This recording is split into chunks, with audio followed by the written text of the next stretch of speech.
তা যাক আগে একখানা গান গাই তারপরে দেখেন ওরা নদীর মধ্যে কেমন করে সুপ দেয়। তা যাক বিষয়টা হলো আমার বিনোদ জ্যাঠা তো না উনি জানি একটা ঠেটা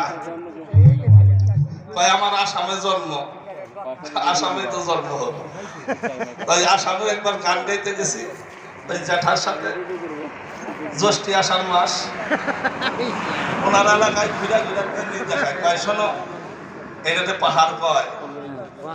এটাতে বিল কয় এইটারে এটা কয় ওনার এলাকায় ঘুরা ঘুরা দেখায় এই কইতে কইতে বাজারে নিয়ে গেছে তো বাজারে যে বড় বড় কচু উঠে না ওই সময় কি কচু জানি কয় শোলা কচু নাকি কি জানি কচু কয় তো যাই হোক এখন ওই ভাই জানো আমার এটা কি কি কচু আমি কই এটা বই কচু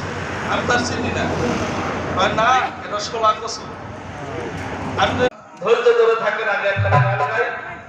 তারপর দুই চার কথা বলবো অধিক রাত্রে গান হইলে পরে অনেকে চলে যায় কারণ সবাই কর্মময় সকলে কর্মময় ব্যস্ত নিমায় ভাগীরথীর তীরে মানে গঙ্গার তীরে তীর দিয়ে যায় কত বড় সখী স্নান করে এখন যখন সোনার মানুষ আসতে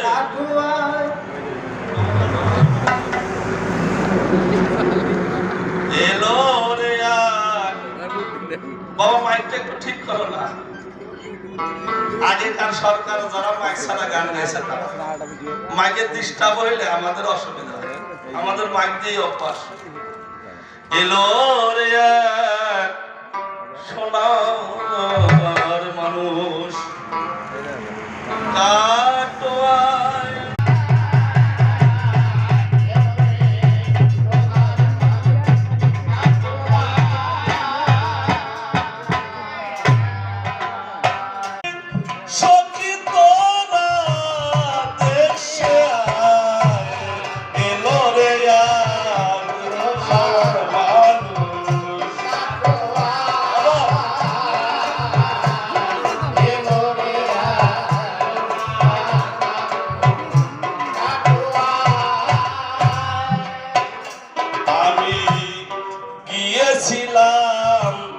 জলের ঘাটে